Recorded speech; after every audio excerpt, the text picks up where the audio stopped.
5 సంవత్సరాల్లో కేంద్ర ప్రభుత్వం నుంచి వచ్చింది చాలా తక్కువ అయిపోయింది.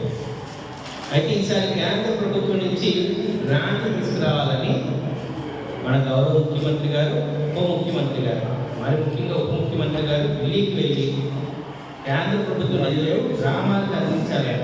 మరి ముఖ్యంగా మంచినీటి సమస్య మనందరికీ ఉంది కదా, నీటి సమస్య లేకుండా నీటిపారుదల తాగునీటి కోసం ప్రత్యేకమైన నిధులు తీసుకురావడం జరుగుతుంది.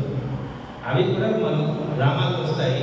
అలాగే మన గ్రామాలకి విద్యుతీకరణ అంటే ఇప్పుడు మనకి రెండు వస్తుంది ఏంటంటే కోల్ ద్వారా కానీ థర్మల్ పవర్ కానీ ఆయిల్ పవర్ కానీ వస్తుంది.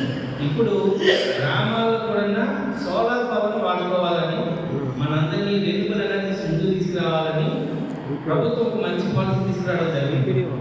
ఇందులో మిమ్మల్ని కూడా భాగస్వామ్యం చేయాలని, మీకు స్థలం ఉంటే మీరే ప్లాన్ పెట్టుకోవచ్చు, మీ దగ్గర నుంచి కరెంట్ ప్రభుత్వమే కొనుక్కుంటారు, నీటికి వాడుకోవచ్చు, ప్రభుత్వానికి కూడా ఇవ్వచ్చు. ఇది చాలా మంచి పథకం, గ్రామాలకు రద్ద చెప్పాల్సిన అవసరం. ఈ బడ్జెట్లో మనం ముఖ్యంగా మాట్లాడుకుంటున్నాం. ఇక మనం అసెంబ్లీలో ఉండేటప్పుడు అద్భుతమైన బడ్జెట్ ఇవ్వడం జరిగింది. ఎక్కువగా మన గ్రామాభివృద్ధి కోసం చాలా ఎక్కువ డబ్బులు నిధులు కేటాయించడం జరిగింది. జేజేఎం స్కీమ్తో పాటు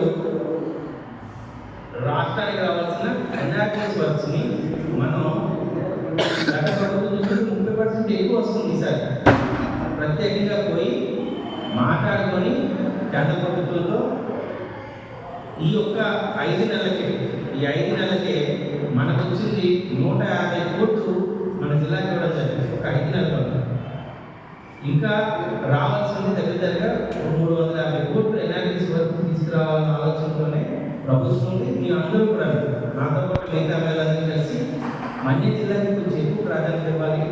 ఎన్ఆర్టీఎస్ వర్క్, ఈ ఎన్ఆర్టీఎస్ వర్క్లు అలాగే ఇన్స్టిట్యూషన్స్ ఎడ్యుకేషన్ కూడా విద్యా వ్యవస్థలో బాగు చేయాలి. మన ఇక్కడ ప్రైవేట్ స్కూల్స్ ఉండవు కాబట్టి ప్రైవేట్ స్కూల్ని ఈక్వల్గా మన ప్రభుత్వ పాఠశాలలు కూడా నడపాలి, మన పిల్లలకు ఉండాలని విద్యపై ప్రత్యేక శ్రద్ధ పెట్టడం జరిగింది. తర్వాత సోషల్ వెల్ఫేర్, పీసీ వెల్ఫేర్తో పాటు విద్య పైన కూడా ఎక్కువ డబ్బులు మనం స్పెండ్ చేస్తాం. ఎన్నికలు కాకుండా మీ గ్రామస్తులు, మీ ఎంపీటీసీ ఏం చేయాల్సిందంటే రెవెన్యూ కోసం ఆలోచించాలి. రెవెన్యూ అంటే మీకు వచ్చింది కాదు, మన మానవ రెవెన్యూ కోసం ఎంపీటీ గారితో మాట్లాడి మీ ఊళ్ళో ఆయన జరుగుతున్న సినర్జీస్ కానీ విస్తరించున్న రావాల్సిన ఇన్స్టిట్యూషన్స్ కట్టాల్సిన బకాయిలు కానీ తిరిగి మన ఎంపీటీ ఆఫీస్ రాగలిగితే రేపటికి ఏదో ఎమర్జెన్సీ ఫండ్లో మీ ఊరు గ్రామాలకు కానీ ఏదైనా అర్జెంట్ ఎంపీటీసీ మీకు పని కావాలి, అప్పుడు మీకు డబ్బులు ఇచ్చే పరిస్థితిలో మన ఆఫీస్ ఉంటుంది. దీనికి బాధ్యతలు మనందరూ పనిచేయాల్సిన అవసరం ఉంది. ఎంపీటీ గారు మీరు కూడా శ్రద్ధ వహించి రెవెన్యూ జనరేషన్లో మనం ఎలా ముందుస్తామని ఆలోచించాలి. ఈ బడ్జెట్ అనేది చదవడానికి చాలా అద్భుతంగా ఉంది. ప్రతి ఒక్కరికి అర్థమయ్యే పరిస్థితి. మనకున్న 105 కోట్లని మనం ఇప్పుడు 104 కోట్లు మనం ప్రపోజ్ చేస్తున్నాం. ప్రొజెక్షన్లో 106 కోట్లు 45 లక్షలు. ఇది మనకు రాబోయే సంవత్సరానికి పెట్టుకున్న బడ్జెట్. ఈ బడ్జెట్ మనం మన మండలం కోసం వాడుకునే విధంగా, అంటే ఒక్కొక్క డిపార్ట్మెంట్ వాడుకునే విధంగా మనం తయారు చేస్తున్నాం. దీనివల్ల మండలాలు బాగుంటాయి, గ్రామాలు బాగుంటాయి. మన గ్రామం మనమన్నో అభివృద్ధి చెందిన ఆదర్శవంత గ్రామాలుగా తయారు చేయాలనే ఉద్దేశంతో మన ప్రయత్నం, ఈ ప్రభుత్వ ప్రయత్నం కూడా. మీ అందరూ కూడా ఈ బడ్జెట్ ఒకసారి చూడవలసిందే, చదవండి. చదివిన తర్వాత అవసరంటే తిరిగి పోతే అడగండి. ఎంపీటీ గారు ఏదో ఎక్స్ప్లెయిన్ చేస్తారు. మీ బాధ్యతలు ఏంటంటే ఎంపీటీసీ మనం అయిపోయాం కానీ దానికి ఉన్న బాధ్యత అవసరం.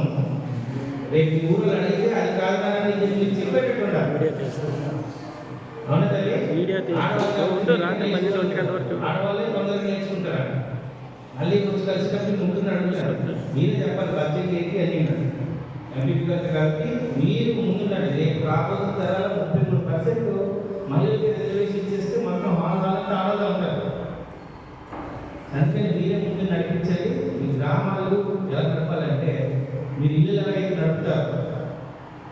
హోమ్ మినిస్టర్ గారు మీరు అందరూ